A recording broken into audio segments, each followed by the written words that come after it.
meus caros, vamos a mais uma reflexão aqui. Apocalipse 3:17, a carta à igreja de Laodiceia. Como dizes, rico sou e estou enriquecido, e de nada tenho falta, e não sabe que és um desgraçado e miserável, pobre, cego e nu. A exortação de Deus àquela igreja, àquele povo que se achava alguma coisa, que se achava poderoso com a força da sua própria carne, que achava que podia tudo porque tinha riquezas. E o Senhor manda a real para eles. O Senhor mostra que eles, assim como todos os demais, não eram nada sem Ele, porque nós sem Cristo não podemos fazer nada. Nós sem Deus não somos nada. Somos exatamente o que diz aqui. Se não tivermos o Espírito de Deus, desgraçado, miserável, pobre, cego e nu. Às vezes, como eu disse no vídeo anterior, Deus se vale de palavras fortes para chocar, para despertar, para provocar o sujeito a sair da sua inércia, se arrepender de seus pecados e ter uma novidade de vida, e ter uma vida diferente, e ter uma transformação. Muitos podem interpretar que seja a ira santa, muitos podem interpretar que isso são palavras chulas, vulgares, vão dizer um monte, mas para quem tem discernimento espiritual, compreende exatamente a palavra de Deus. Então você que não está nos caminhos do Senhor, ou que estava e caiu, ou que está mais ou menos, essa é a palavra. Você acha que pode tudo, que é o poderoso, que Deus está contigo, às vezes você até nessa arrogância chega a dizer, mas Deus não está com aquele, com aquela que confia em si próprio, que faz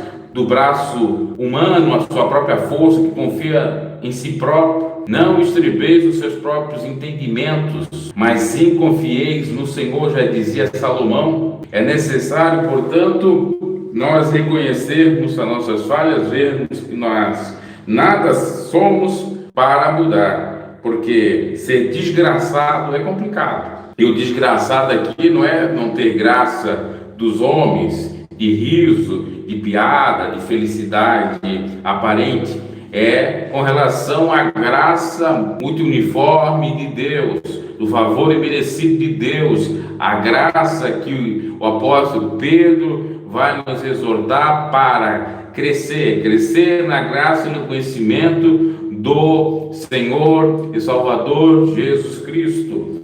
Quem se acha alguma coisa, quem pensa que pode alguma coisa, na realidade é um desgraçado. Não tem a graça de Deus. Não tendo a graça de Deus, não pode nada, Zé Fini. Por mais que ele tenha alguma façanha, mas uma hora vai chegar o checkmate.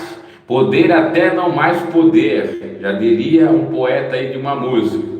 Então, meus caros, somente depositando a nossa fé em Deus, somente pertencendo à doutrina santa de Cristo. Do mesmo modo, miserável, uma pessoa que realmente está na miséria espiritual, intelectual, em todos os sentidos, e principalmente, como já disse, espiritual. Paulo chega a dizer, se nós esperarmos Jesus Cristo só nessa vida, nós somos os mais miseráveis. Denota essa fala do apóstolo Paulo que tem pessoas que usam o nome do Senhor só para ganhar alguma coisa, para ganhar algum benefício, para se promover, para se enriquecer de uma maneira fácil. Tem aqueles que só se achegam ao Senhor por conta da multiplicação de pães e peixes, até não fazem nada ilícito, mas só querem ganhar o benefício do Senhor, não querem ser gratos. Outros já utilizam, como eu disse, o nome do Senhor para fazer o mal para o trem, para enganar, mentir.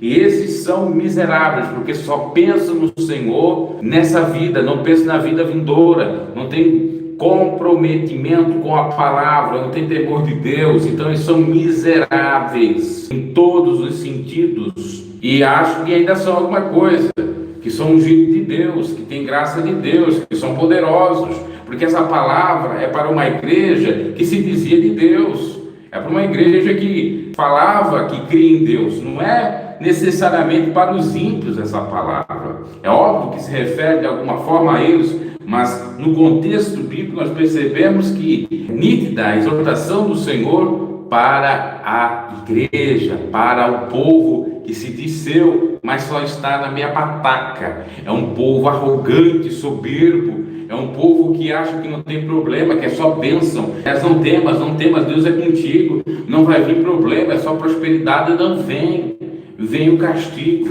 principalmente daqueles que desobedecem a palavra do Senhor. Então são miseráveis esses tais. A Bíblia também nos diz que são pobres, não pobres de espírito, que esses são bem-aventurados, mas pobres no sentido total, não só miseráveis no sentido mesquinho, no sentido de só, como já falamos, buscar o Senhor nessa vida, mas pobres também no sentido de não ter nada mesmo, de estar encarecidamente necessitados da riqueza de Deus, a riqueza que é ou poderá ser a sabedoria, pois a Bíblia chega a nos dizer que quem não teme o Senhor é tolo, pois aquele que teme o Senhor é sábio, pois temer ao Senhor é o princípio de toda sabedoria, e não ter sabedoria é a mesma coisa que não ter nada, praticar tolice e assim ser pobre, não necessariamente no sentido material da coisa, mas espiritual. Do mesmo modo, não busca a riqueza de Deus, que é o amor, a paz, a longanimidade, o gozo e dentre outros, configuram 9 os frutos do Espírito Santo. Não tem o Espírito Santo, estão pobres da riqueza do Espírito de Deus, estão cegos, são inclusive condutores cegos, conduzem outros a ir ao mesmo erro, ou cair na mesma cova que eles já estão para cair, ou se não caíram, pois a Bíblia mesmo diz, Jesus, que como pode um cego guiar outro cego, ambos cairão na mesma cova. Estão tendo o seu entendimento entenebrecido por conta de servirem ao Deus Mamon, ou melhor dizendo, dividir a adoração de Deus com o Deus Mamon, do dinheiro. São avarentos, têm servido ao Deus desse mundo, o Deus desse século, e por isso eles estão cegos, não enxergam a luz divina que é Cristo Jesus, que é a luz do mundo, não enxergam a luz da salvação no fim do túnel, não enxergam a luz da prosperidade de Deus, não enxergam a luz da sabedoria divina, mas por conta do que? Exatamente da soberba, da arrogância, da prepotência. Não, eu sou rico, eu enriquecido sou, e de nada tenho. Aí o Senhor diz, olha, não é bem assim, porque essa tua riqueza para mim não é nada, pois tudo é passageiro. Essa tua riqueza não me impressiona. E ainda tem aqueles falsos profetas que chegam a dizer o seguinte: se a pessoa não tiver bênçãos, ela não tem Deus. Mas aqui o texto mostra justamente o contrário, que a igreja tinha riquezas e era para estar com Deus e não estava. Ora, bolas. Não, porque se eu, um pastor, não tiver meu carrão, a minha mansão, é prova que Deus não está comigo, porque não me prosperou. Ora, aqui a igreja era próspera, mas era considerada pobre, miserável, nua para o Senhor, porque jamais riquezas materiais vão estar associadas a bênçãos genuínas de Deus ou a presença de Deus na vida da pessoa. Isso é um ledo engano. Quem estuda a Bíblia entende exatamente essa verdade. Vamos lá. E por fim, fala que é nu, não tem as vestes santas, estão despidos da glória de Deus, do manto santo de Deus, das vestes puras, que foram lavadas no sangue do Cordeiro, que foram purificadas, que vai nos conduzir, inclusive aos céus, que é a santidade, a santificação. Eles estão nus porque eles não têm a presença do Senhor, porque eles confiam em si próprio, eles acham que pode tudo, e não é bem assim. E por isso que a palavra de Deus veio a eles dessa forma veemente, forte: vocês são desgraçados, vocês são miseráveis, vocês são pobres, vocês são cegos e vocês são nus, ou estão na condição de pessoas que estão nuas.